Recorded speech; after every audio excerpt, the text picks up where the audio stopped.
All right, let's do this. The clean girl aesthetic, quiet luxury fantasies, 4 a.m. wake-up times, and extensive makeup routines have been coming to a head over the past few years. If anyone says, I didn't know our country was going down a conservative path, I would ask you, have you been on the internet in the past 4 years at all? Everything from wellness culture to tradwife content to highly stylized traditional values. Hello, it's been happening this whole time. Now more than ever, influencers are taking part in trends that offer the Americana aesthetic in neutral, natural ways. The sudden fascination with tradwives and hyperfemininity and hypermasculinity didn't come from nowhere, and just because we're experiencing these things through trends online doesn't mean we're immune from the real-world consequences. Now, with Donald Trump's presidency well into its second term, people are starting to put the dots together. Are we consuming conservative values in disguise? Has wellness become a pipeline to far-right ideology?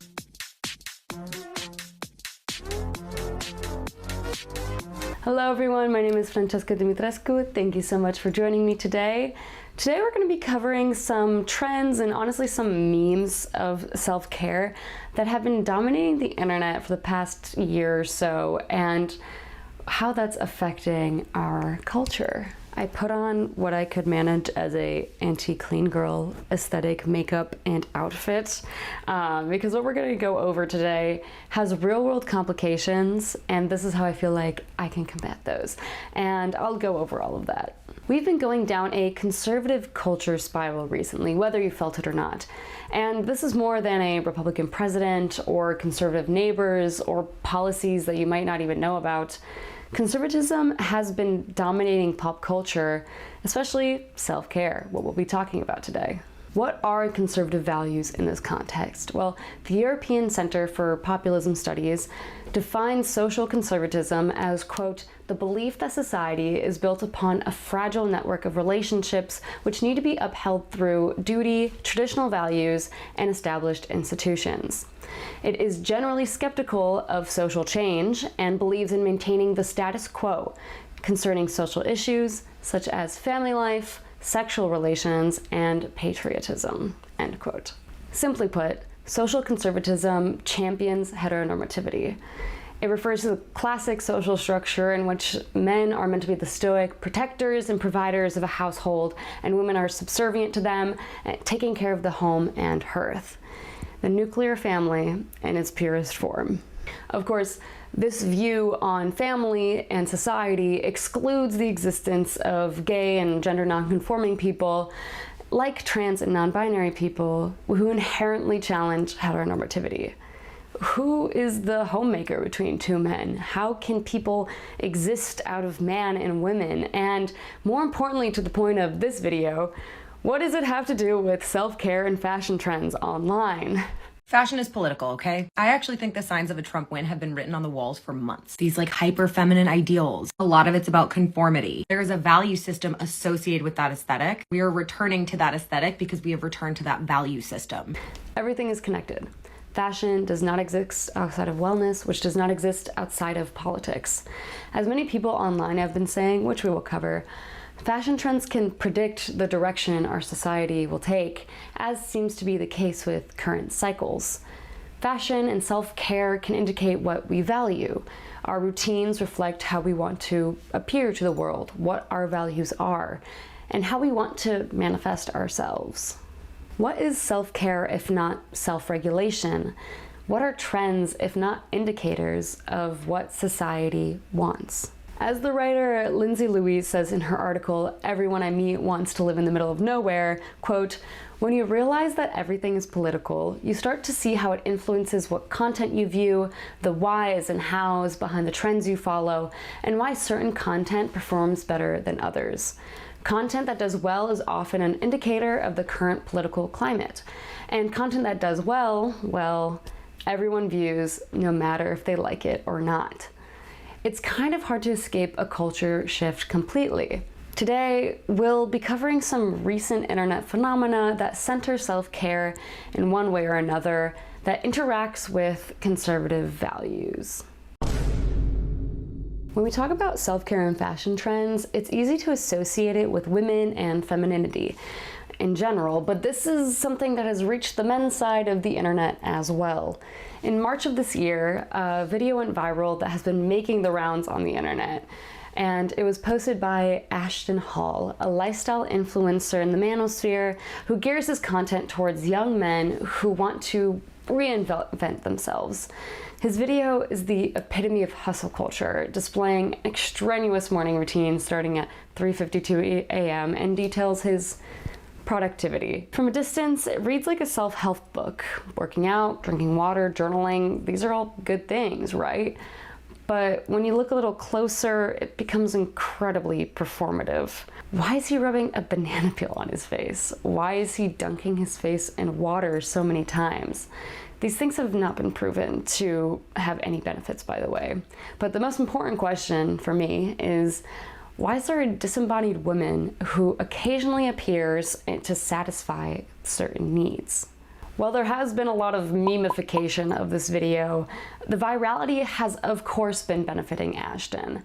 He gained over 6 million followers since the video's been posted as of today, as I'm filming this, and I can only imagine how many young boys are now seeing Ashton's content and internalizing the messages that are both overtly and covertly displayed. I felt sad for the consumers of this type of content, mainly young men. And I say this type because people will quickly point out that Ashton's content is engagement bait, meant to be as absurd as possible. But isn't part of why it connected with us because it taps into a type of bro culture that most of us, especially those of us who are very online, are already familiar with? You know, the biohacking, life hacking, self-optimizing, divinely enlightened worlds of Joe Rogan and Andrew Huberman, and honestly, maybe even Andrew Tate. What is this modern masculine obsession with self, quote unquote, improvement and constant, quote unquote, productivity doing to young men? Is it actually, as some people have told me, just an emphasis on self-care that could actually be good? Or is something more nefarious at play? This shift in modern masculinity is notable. When I was growing up, and indeed for most of my life, men were discouraged from any type of skincare or self-care because that was seen as girly. In the video though, in Ashton's video, we see a masculine wellness routine that includes beard and skincare, working out to get muscular, and eating healthy foods. And this says, this is how you can be successful as a man. This is how you remain in the position of protector and provider. This is how you become the alpha male. What also marks this video and the rest of Ashton's videos as conservative in nature is the way that women are positioned, or rather, purposely not positioned. The only time we see any glimpse of a woman in Ashton's video is when some mysterious off-camera woman, presumably a partner, is giving Ashton his bowl of ice water, making him a full plate of breakfast, and bringing it to his desk. She's faceless and voiceless, which creates the sense of inferiority to and subservience to the man in the video. This is consistent across all of his videos, by the way. Oh, I think the key difference is like, this is not to get women. And like, it's explicitly not to get women. Like, if you're going to compare it to like metrosexuality as like a fashion movement in the 2000s, like that was explicitly to like attract women and to like look better. This is saying, no, you can just like be a jacked up muscle man and like do like B2B e-commerce sales and make a lot of money. And like women will have to come to you. And I think that is the sort of darker shift here. There is not an expectation that you are bettering yourself for other people. You're bettering yourself for yourself, and then other people gravitate towards you. That's what all these men's right guys sort of talk about. What Ashton Hall presents here and in his many other videos is this idea that you just need to work on yourself to be a man. And one way or another, a woman will be attracted to you and fulfill all of your needs. Her role is fulfilled by satisfying the man. This is inherently conservative as it calls to mind the nuclear family and the traditional role of women as homemakers that obey the husband in the household. In a subtle way, the message that it's a woman's responsibility to contribute to a man's improvement is being transmitted not just by Ashton Hall and his videos, but by other manosphere creators as well. He's just doing it more subtly. It is incredibly important to point out that the type of content that Ashton Hall makes, like this video that went incredibly viral, is not unique to just Ashton. So many influencers online on various platforms, from TikTok to Snapchat, from Instagram to TikTok. I already said TikTok. Let's say YouTube. I'm sure there's some manosphere YouTubers as well. They're telling people and they're posting content that tells specifically young men that bettering yourself isn't just good for you, it's what's going to put you above everyone else. And in this way, the self-care of the man and the hypermasculinity of the man is kind of being weaponized in this conservative context. While men are being pushed into more traditional masculinity, the same thing is happening with women and traditional femininity. Now, I could talk about the tradwife phenomenon, which does in fact spotlight and over-exaggerate traditional feminine qualities like cooking and cleaning and taking care of children. But honestly, I feel like that conversation has happened on the internet over and over already, and it's been very much unpacked. So while the whole tradwifedom is still incredibly irrelevant to this conversation, the concept of tradwives may feel so removed from real life for some people. Instead, I want to talk about the clean girl aesthetic. Because this is a relatively straightforward trend, it can more easily penetrate the lives of everyday people. With tradwives, it's easier to commentate on it than to live it. With the clean girl aesthetic, you can go in so many directions. We've all seen the clean girl aesthetic go around on social media. From the perfect self-care routine to the most natural makeup look to cute minimalistic outfits and a healthy lifestyle. She has it all. I know we all aspire to be like her, and in this video I'm going to show you how you can embody the clean girl aesthetic and how you can use it to glow from the inside and out. What makes this aesthetic more accessible than tradwifedom is the fact that things like makeup, skincare items, and clothing have cheap alternatives, while kids and spending hours cooking doesn't. You can buy makeup and skincare from pretty much any drugstore and clothes from fast fashion retailers. Women can start with small adjustments to their routines and styles to try to emulate celebrities who embody the clean girl aesthetic, such as Hailey Bieber and Zoe Kravitz. And so, as you may have picked up on, a large proponent of the clean girl aesthetic is once again self-care. Now, as we all know, a clean girl makes time for and prioritizes her self-care routine. Doing self-care on a regular basis is so important because it allows you to fill up your own cup and in turn be able to fill up others. Self-care is not objectively a bad thing, but it is the way that the self-care routine of the clean girl aesthetic interacts with the rest of the presentation of the aesthetic is indicative of what society values. In order to understand what I mean when I say the return to the natural look is indicative of the rise of conservatism and fascism in the United States, all we need to do is look at Weimar Republic Germany. Eugenics was really popular at this point in time, and as a Jewish person, I'm here to tell you the idealization of Aryan beauty standards is really fucking dangerous. Again, on its own, there's nothing wrong with taking care of your skin, liking neutral colors, and minimal makeup. The thing is, if so many people are taking part in this trend, it reflects something deeper. It's a soft femininity that is reminiscent of demure housewives. The passivity of it is inherently conservative for women.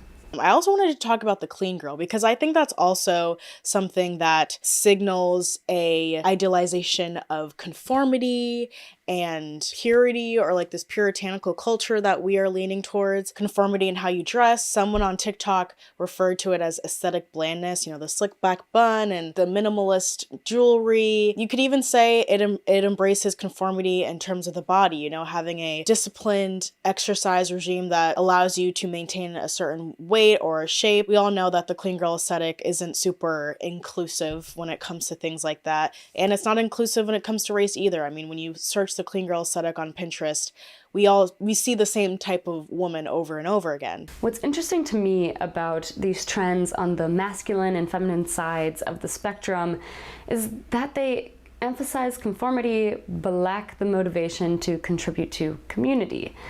They emphasize how you can better yourself, but lack the concept of individuality. At the same time, they can be isolating entirely. they have juxtapositions that ultimately fail us. Maybe that sounds overdramatic, but I just want you to sit with that. Working out, eating well, taking care of our skin, these are all objectively good things. I work out, although I lift more, which may not line up with what is encouraged in the clean girl aesthetic, and I try my best to eat well, although I don't beat myself up if I have sweets every day, and I take care of my skin because I like doing more extravagant makeup every now and then, and it's good to do that on healthy skin.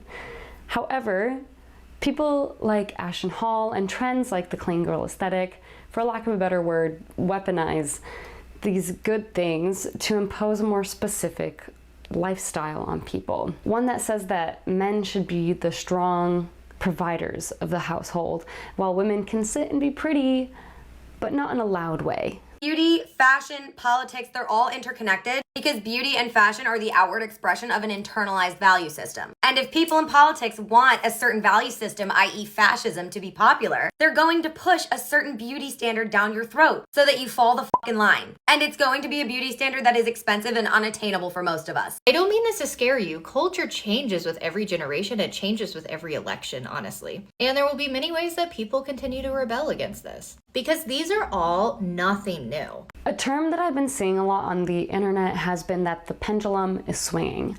The 2010s were a swing to the left with big eyeliner and colorful hair and lots of accessories. And now we seem to be experiencing a swing to the right with more minimalism and quiet accessorization, if that makes sense. Cultural and social media trends cycle like a pendulum swings. That's why we've gone from the kind of like girl boss, like hustle culture, grind culture, to this kind of place where we were, where any kind of discipline or hustle was seen as kind of cringy and tacky.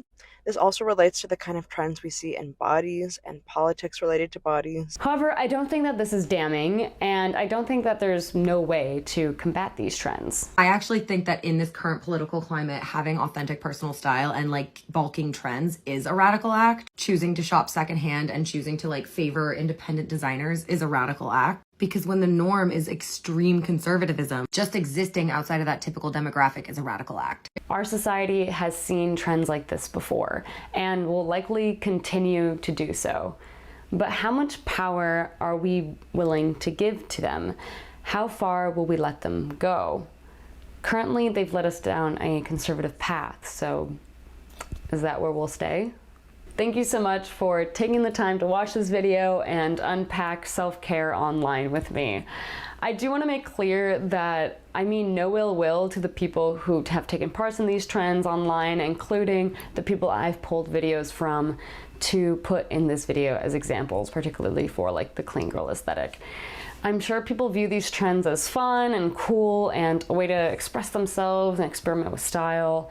So this is just an analysis video and you can take from it what you will. So truly, I'm not trying to demonize anyone in this video, just trying to get you to think a little more about the content you consume. I want to credit Elysia Berman, who I've put in this video multiple times. A lot of my thoughts on this subject have been influenced by her videos on TikTok, where she's kind of unpacked what consumerism and conservatism has been in our society recently. I highly recommend you check her out. I think she's really cool. But once again, thank you so much for watching, and you can find more videos on my channel where I will hopefully be posting more over the summer. And until next time, bye-bye.